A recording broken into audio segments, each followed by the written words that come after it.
नमस्कार दोस्तों, मेरे चैनल विकीज़ स्टोरीज़ में आपका एक बार फिर से स्वागत है।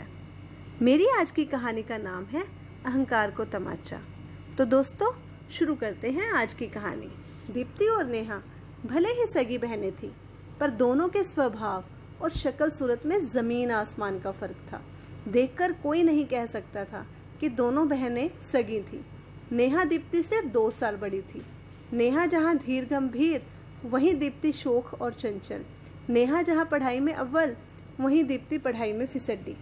पर दीप्ति जहाँ दिखने में अप्सरा से सुंदर थी, वहीं नेहा साधारण व्यक्तित्व की थी। जो भी दीप्ति को एक बार देखता, बस देखता रह जाता। बचपन से किशोरावस्था तक पहुँचते पहुँचते दीप्ति भी समझ गई थी अपनी इस खूबी को। रूपगर्विता होने के साथ साथ वह थोड़ी उद्दंड और घमंडी भी हो गई थी। पर माता पिता के लिए अपने सभी बच्चे सुंदर होते हैं। उन्हें तो अपनी दोनों बेटियों से बराबर का स्नेह था। पर नेहा का अच्छा स्वभाव व पढ़ने में तेज होना उसे माँ बाप का ज़्यादा प्रिय बना देता। दीप्ति इसी वजह से नेहा से थोड़ा जलने लगी। नेहा ने 10वीं के बाद साइंस विषय लिया और 12वीं करने के साथ साथ MBBS की तैयारी करने लगी। दिन रात लगन से पढ़ते पढ़ते उसने पहली बार में ही मेडिकल की प्रवेश परीक्षा निकाल ली और डॉक्टरी की पढ़ाई करने लगी। दीप्ति भी जैसे तैसे 8 से 12वीं की परीक्षा पास की और BA करने के लिए कॉलेज जाने लगी। पढ़ने में तो कभी उसका मन लगता ना था। कॉलेज में दाखिला भी सिर्फ मौज मस्ती के लिए लिया था उसने। उनके माता पिता तो चाहते थे कि उनकी दोनों बच्चियाँ अच्छा पढ़ लिख कर उनका नाम रोशन करें और अपने पैरों पर खड़ी हों। वे अपनी बच्चियों को सदा आगे बढ़ने और पढ़ने के लिए प्रेरित करते, पर अपनी माँ के समझाने का भी दीप्ति पर कोई असर ना होता। उसका हमेशा यही जवाब होता, तुम फिक्र क्यों करती हो माँ, कोई ना कोई बुद्धू कर रहा होगा अच्छी कमाई वाली नौकरी के लिए पढ़ाई। मेरी खूबसूरती पर कोई भी ऊंची पोस्ट पर कार्यरत लड़का मर मिटेगा और मुझे ऐश करवाएगा। पढ़ने की ज़रूरत तो नेहा जैसी साधारण शक्ल सूरत वाली लड़कियों को होती है। दीप्ति के मुंह से ऐसी बातें सुनकर उसकी माँ बस खून का घूंट पीकर रह जाती। कॉलेज में भी लड़कों के दिल तोड़कर वह अपने सपनों के राजकुमार का इंतज़ार करती। वह बस यही ख्याली पुलाव पकाती रहती कि कोई उच्च अधिकारी मैनेजर या बड़ा बिजनेसमैन उसके रंग रूप पर रीझ कर उसके माँ बाप के पास आएगा और उसका हाथ मांग कर ले जाएगा। जैसे तैसे दीप्ति ने BA पास किया और अब मुझसे आगे की पढ़ाई नहीं होती, यह कहकर घर पर बैठ गई। नेहा का MBBS भी पूरा हो गया था, अब वह MD करना चाहती थी।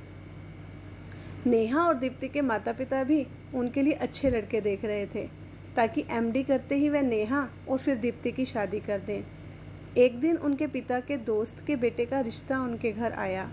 लड़के का नाम निखिल था, जिसका अभी अभी IAS अफसर के तौर पर सिलेक्शन हुआ था। दीप्ति को याद आया कि यह निखिल तो कॉलेज में उसका सीनियर था। जिन लड़कों का प्रपोजल उसने रिजेक्ट किया था, निखिल भी उनमें से एक था। उसे याद आया कि एक बार कॉलेज कैंटीन में निखिल ने उसे प्रपोज किया था। दीप्ति ने उसे अपनी महत्वाकांक्षा बताते हुए उससे शादी करने से इनकार कर दिया था। अब दीप्ति को पूरा भरोसा था कि यह रिश्ता उसके लिए आया है। उसे यह भी भरोसा था कि इतने अच्छे रिश्ते को उसके माता पिता मना तो करेंगे नहीं। नेहा तो निखिल को पसंद आने से रही और मुझ पर तो वह पहले से ही लट्टू है। अगर उसने नेहा की जगह मेरा हाथ मांगा तो मजबूरी में मेरे मम्मी पापा को हाँ करनी ही पड़ेगी। दीप्ति खुश हो गई और लड़के वालों के आने का इंतज़ार करने लगी। सजना संवरना तो उसे वैसे भी आता था। नेहा को तो पढ़ने से फुर्सत ही नहीं थी। MD के एंट्रेंस टेस्ट की तैयारी जो कर रही थी। आखिरकार लड़के वाले आए तो दीप्ति चहक चहक कर सारे काम करती रही। पर यह क्या, निखिल ने तो उसकी तरफ देखा तक नहीं। जब नेहा को दिखाने के लिए लाया गया तो वह बड़े चाव से उससे बातें करने लगा। आखिर में उसने और नेहा ने एक दूसरे को पसंद करके इस रिश्ते के लिए हाँ कर दी। लड़के वाले नेहा को MD कराने के लिए भी राजी थे। निखिल ने चुटकी लेते हुए हंसते हंसते सबको बातों ही बातों में बताया कि कैसे उसने नादानी में दीप्ति की खूबसूरती से प्रभावित होकर उसके सामने शादी का प्रस्ताव रखा था। और फिर धन्यवाद करते हुए उस दिन दीप्ति को कहा, अच्छा हुआ यार कि तुमने उस दिन मुझे ना कर दी। तुम कहाँ इतनी सुंदर और कहाँ मैं। आज मुझे लगता है मेरे लिए नेहा ही बेस्ट ऑप्शन है। मुझे उस दिन के लिए माफ़ कर दो यार। निखिल के मुंह से यह शब्द सुनकर दीप्ति को ऐसा प्रतीत हुआ मानो निखिल उससे माफ़ी नहीं मांग रहा, बल्कि उस मुंह पर तमाचा मार रहा है।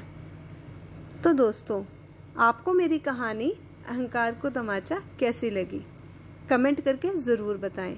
यदि आपको मेरी कहानी अच्छी लगी हो तो इसे लाइक व शेयर ज़रूर करें और मेरे चैनल विकीज़ स्टोरीज़ को सब्सक्राइब करें। धन्यवाद।